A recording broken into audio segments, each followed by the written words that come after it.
하나님 말씀은 시편 89편입니다. 시편 89편 1절에서 4절과 14, 15절을 보겠습니다. 시편 89편 1절을 읽겠습니다. 내가 여호와의 인자하심을 영원히 노래하며 주의 성실하심을 내 입으로 대대에 알게 하리이다. 내가 말하기를 인자하심을 영원히 세우며 주의 성실하심을 하늘에 견고히 하시리이다 하였나이다. 주께서 이르시되 내가 택한 자와 언약을 맺으며 내 종 다윗에게 맹세하기를 내가 내 자손을 견고히 하며 내 왕위를 대대에 세우리라 하셨나이다. 14절입니다. 의와 공의가 주의 보좌에 기초라. 인자하심과 진실하심이 주 앞에 있나이다. 즐겁게 소리칠 줄 아는 백성은 복이 있나이다. 여호와여, 그들이 주의 앞에 빛 안에서 다니리이다. 아멘.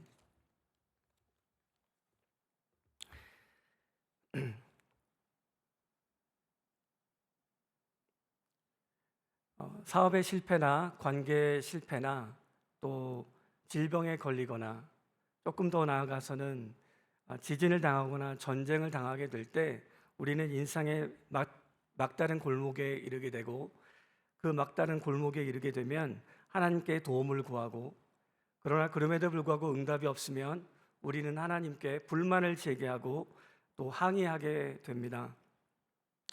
오늘 이 시편에서는 이 시편 기자는 국가적 재난을 만났습니다.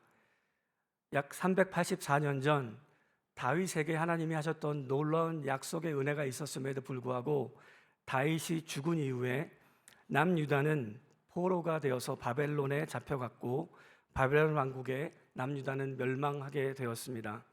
남유다가 멸망했던 이유는 하나님의 경고를 무시하고 율법을 지키지 아니하였고 제사장은 타락했으며 민족은 우상 숭배에 빠졌기 때문입니다. 하나님과 맺은 언약을 어겼기 때문에 하나님의 땅에서 내쫓김을 당하게 되었습니다. 이를 통해 하나님은 죄를 반드시 심판하시는 심판자인 것을 보여주셨고, 이 심판으로 인해 포로기는 70년 동안 이어지게 되었습니다. 70년이 지나면 반드시 하나님이 회복하게 하시겠다, 하나님이 반드시 그 약속을 지키시겠다고 하는 상징으로 하나님이 이스라엘 백성들에게 고난을 허락하여 주셨습니다. 오늘 시편 1절과 2절에서는 하나님의 성실하심과 하나님의 인자하심을 나는 대대에 찬송하겠습니다, 이렇게 하나님 앞에 믿음으로 고백하고 있지만, 실제로 이 시편 기자 에단이라고 하는 사람은 시편의 맨 마지막 부분에 이렇게 얘기합니다. 하나님, 언제까지 당신께서 우리에게 숨으시겠습니까? 언제까지 주의 노가 불붙게 하시겠습니까? 주님, 나의 때가 짧음을 기억하여 주옵소서. 하나님, 다윗에게 맹세하신 그 과거의 인자하심은 어디에 있습니까? 라고 항변하며 너무나 솔직하게, 너무나 노골적으로 하나님 앞에 강력하게 항의를 하면서도, 그럼에도 불구하고 하나님, 나는 믿음 안에서 하나님을 찬양합니다 라고 이 시편을 마무리 짓고 있습니다. 시편이 다루고 있는 핵심적인 신학의 근간은 다윗의 언약입니다. 하나님은 내가 택한 자에게 반드시 언약을 맺으며 라고 3절에 말씀하시고, 다윗에게 맹세하기를 내가 내 자손을 견고히 하여 내 왕위를 대대에 세우리라 라고 약속하셨습니다. 하나님이 다윗에게 도대체 어떤 언약을 맺으셨을까? 구약 말씀을 찾아보면 사무엘하 7장에 있습니다. 이것을 읽어드릴 텐데 나중에 꼭 기억하시고 찾아보시면 좋겠습니다. 다윗은 한때 하나님을 떠났고 부하의 아내를 범했고, 그리고 그 부하를 전쟁터로 내몰아서 살인 교사죄로 저질렀고 간음죄도 저질렀습니다.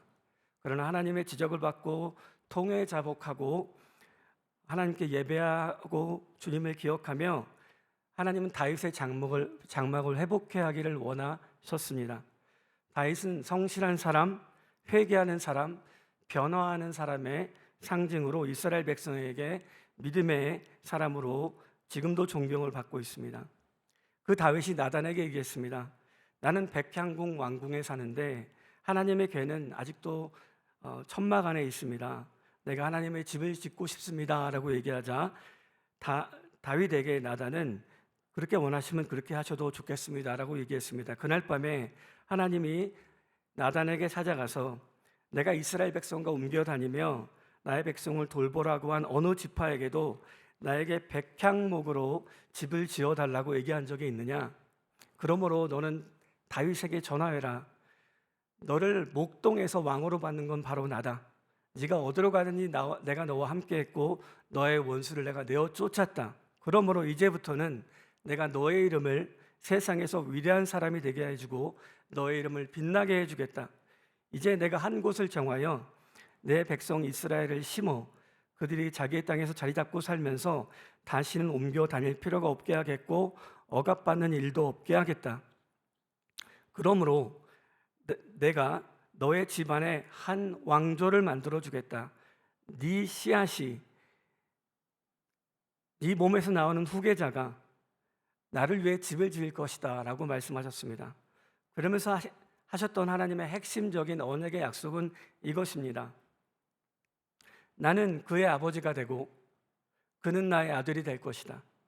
그가 죄를 지으면 사람들이 저의 자식을 매로 때리거나 채찍으로 치듯이 나도 그를 징계하겠다. 내가 사울에게서 총애를 거두어 나의 앞에서 물러가게 하였지만 너의 자손에게는 내가 총애를 거두지 아니하겠다. 너의 집과 너의 나라가 영원히 이어갈 것이며 너의 왕위는 영원할 것이다 라고 하나님이 약속하셨습니다. 나의 집을 지을 존재는 다윗 너는 아니지만 너의 씨앗이 나를 위한 집을 지을 것이다 라고 약속하셨습니다. 가깝게는 솔로몬에게서 그 약속이 성취되었고 멀게는 바로 예수 그리스도 안에서 주님께서 친히 성전 되심으로 이 약속을 성취하셨습니다. 고난과 고통 중에 우리는 어떻게 기도해야 할 것인가? 오늘 이 시편 기자 에다는 하나님 앞에 주님의 성실하심과 신실하심을 붙잡습니다. 왜 붙잡냐면 다윗의 언약이 그에게 선포되었기 때문입니다. 384년 전에 다윗은 죽었지만 다윗에게 하신 약속은 나에게도 지금 적용된다는 것을 시편 기자 에다는 믿고 하나님 앞에 강력하게 당신의 성실하심을 믿습니다 라고 기도하고 있습니다. 이 약속은 우리에게도 적용이 되는데 바울은 이렇게 얘기했습니다. 한번 따라하겠습니다. 하나님의 언약은 얼마든지 그리스도 안에서 예가 되나니. 이 다윗의 언약은 우리의 것이라고 성경이 얘기하고 있습니다. 첫 번째, 다윗의 언약의 핵심은 영원하고 무조건적입니다.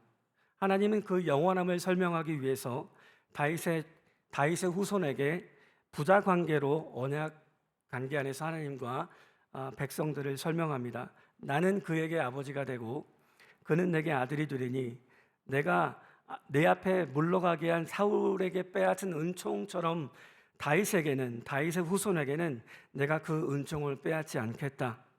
부자 관계의 영원성을 설명해 주고 있습니다.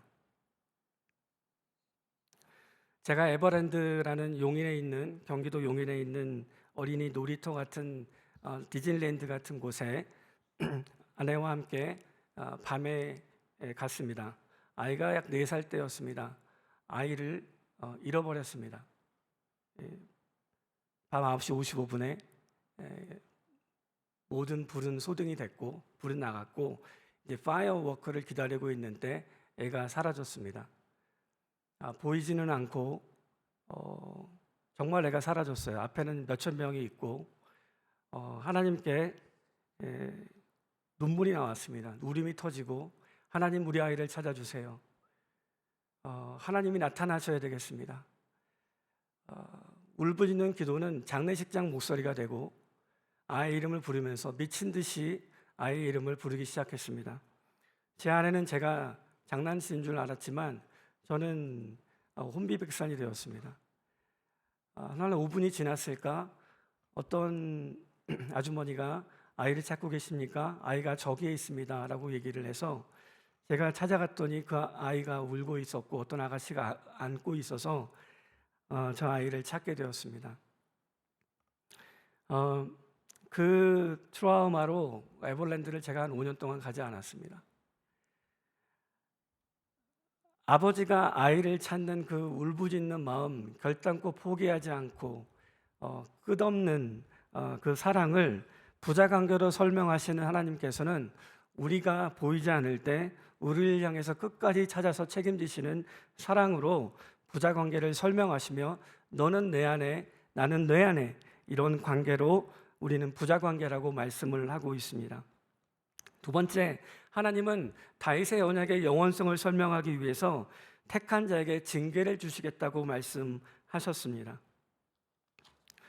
내가 사랑의 매와 인생의 채찍으로 징계하려니와 만일 내 아들이 범죄하면 사랑의 매와 인생의 채찍으로 징계하려니와 다윗의 자손이 하나님의 나라를 완성하고 훈련해 만들어내는 일에 있어서 하나님 반드시 다윗의 자손을 훈련하시고 끝까지 잘못했다 하더라도 고쳐서 내가 그 아들 사용하겠다고 약속하시는 것이 다윗의 언약입니다. 히브리서 12장 6절 8절 사이에도 징계 없는 자는 사생자요 참 아들이 아니라고 말씀을 하고 있습니다. 하나님께서는 다윗의 집을 통해 반드시 언약을 성취하겠다는 약속을 이렇게 하셨는데 이 언약은 우리에게 그대로 적용이 됩니다.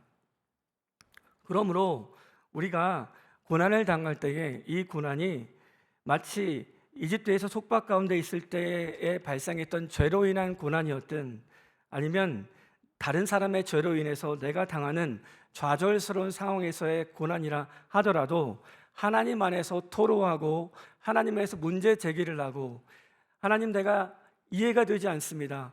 왜 나에게 이런 고난이 있는 것입니까? 라고 부르짖는다 하더라도 주님 안에서 부르짖는다면 여러분은 하나님과 동행함을 끝까지 경험하게 되실 것입니다. 세 번째, 하나님께서는 다윗 자손에게 인자하심을 거두지 않겠다고 말씀하셨습니다. 하나님은 이 인자하심과 성실하심을 1절에 설명하면서 인자하심이란 단어가 바로 헤세드란 단어입니다. 인자하심과 사랑이란 단어가 인애라고 번역이 될 수 있는데 언약적 신실하심, 절대 포기하지 않는 하나님의 사랑, 책임지기 위해 모든 것을 위해 대가를 지불하시는 사랑, 끝까지 성실하게 의지적으로 사랑하시는 사랑, 사람이 잘못을 해도 끝까지 반드시 고쳐서라도 택한 자녀를 성숙하게 하시고 변화시키셔서 반드시 하나님의 도구 되게 하시겠다는 그 사랑을 하나님은 갖고 계십니다. 설사 교만하고 잘못했다 할지라도 반드시 내가 버리지 않고 고쳐 쓰겠다고 하는 하나님의 약속이 다윗 두 손에게 하신 하나님의 약속입니다. 다윗의 언약은 이렇게 예수 그리스도 안에서 성취가 되었습니다. 왕위를 내가 너에게 주겠다고 말씀하시는데 그 왕위가 예수 그리스도의 영원한 왕위로 주어졌고 신약시대 성도에게는 바로 예수 그리스도의 통치 안에서 왕 같은 제사장이요 라고 주께서 말씀하셨습니다. 우리는 주님과 함께 주의 우편에 신분적으로 앉아 있는 자가 되었다고 에베소서에서 말씀을 하고 있습니다. 또 우리는 하나님과 자녀가 되었으므로 예수님도 하나님의 아들이고 로마서 말씀대로 예수님은 우리의 큰 형님이 되어주셨고 우리는 주의 자녀가 되었습니다. 하나님의 자녀가 되는 특권을 가졌습니다. 그리고 변하지 않는 언약의 사랑과 신실한 사랑을 다윗에게 주신 것처럼 예수 그리스도께서도 십자가 부활하는 중에 하나님의 신실하신 부활의 은혜를 경험하였고 우리도 이 땅을 살면서 주님과 그런 언약적 은혜 안에 거할 뿐만 아니라 종말의 때에 부활에 참여하고 새하늘과 새 땅에 들어가는 놀라운 은혜를 입게 되었습니다. 고난 중에 우리는 어떻게 기도해야 할까? 어떤 신학생이 아내가 장애아를 이번에 임신했다는 소식을 듣고 하나님께서 이러실 수 없다고 생각하고 하나님께 고쳐달라고 기도하는 중에 신학교 채플이 있는 시간에 강대상 위에 무릎 꿇고 올라가서 그 몇백 명 되는 전도사님들에게 여러분, 내 아내가 아이를 임신했는데 장애아가 되었습니다. 여러분이 기도해 주시면 제 아이가 나을 것 같습니다. 기도해 주십시오. 그 울부짖고 통회하며 하나님 앞에 간절히 기도하였는데 아이는 장애아가 태어났습니다.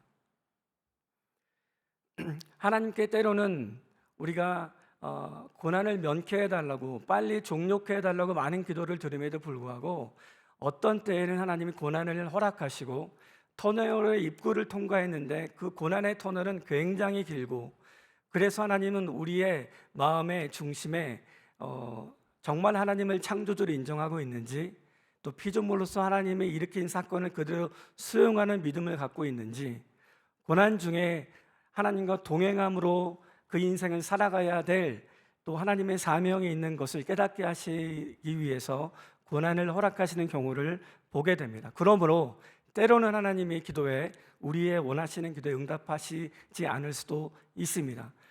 그렇다 할지라도 우리는 이 기도가 어떻게 응답이 될 것인가, 하나님 앞에 하나님, 나는 당신의 성실하심과 하나님의 신실하심을 나는 믿습니다. 포기하지 않는 사랑으로 나의 기도에 응답하시며 종말할 때에 하나님은 나를 다윗의 언약을 세우신 것처럼 하나님의 자녀 삼으시고 새하늘과 새 땅에서 나의 눈물을 닦아주시고 나에게 기도의 응답을 허락해 주실 것을 믿는 믿음까지 하나님 우리에게 성장하기를 원하십니다. 여러분의 구역원들에게 또는 전도 대상자에게 또는 여러분 개인의 기도 생활 가운데 하나님, 이해할 수 없는 고난과 고통 중에 나는 하나님 이해가 가지 않습니다 라고 불만을 터뜨릴 수 있습니다. 욥은 인간의 고난과 고통 중에 신앙 안에서 하나님과 진솔한 대화를 나눕니다. 하나님, 나에게 왜 고난이 일어나야 합니까? 왜 나를 관역으로 삼으셔서 내게 무거운 짐이 되게 하셨습니까? 내 영혼이 살기에 너무 곤비하니 내가 당신에게 불만을 토로하겠고 내 마음이 괴로운 대로 당신에게 말하겠습니다. 하나님, 내 죄가 도대체 무엇입니까? 왜 나를 원수로 만드십니까? 불법의 죄가 얼마나 많길래 하나님, 내 허물과 죄를 알게 하여 주옵소서. 어찌하여 주께서 얼굴을 가리우시고 나를 주의 대적으로 삼으셨습니까? 라고 하나님 앞에 솔직하게 기도합니다. 이 욥의 기도가 죄가 되지 않은 것은 욥은 그리스도 안에서, 하나님 안에서 이 기도를 터뜨렸기 때문입니다. 오늘 시편 91편의 애단의 기도도 하나님 안에서, 하나님 언제까지 얼굴을 숨기시겠습니까? 라고 토로하며 기도하고 있습니다. 그럼에도 불구하고 나는 하나님을 원망치 아니하고 하나님을 찬양하겠습니다 라고 기도합니다. 시편 89편 맨 마지막 절은 여호와여, 영원히 찬송을 받으소서라고 기도합니다. 하나님 앞에 우리도 주님 안에서 솔직한 기도가 나오기를 바라고, 그럼에도 불구하고 하나님, 주님은 옳고 당신은 창조주이고 나는 피조물이며 그러므로 내가 알지 못하는 이 하나님의 인생의 계획 안에 나는 주의 이름을 찬송하겠습니다 라고 기도하며 신앙의 고백을 하는 기도가 되었으면 좋겠습니다. 같이 기도하겠습니다.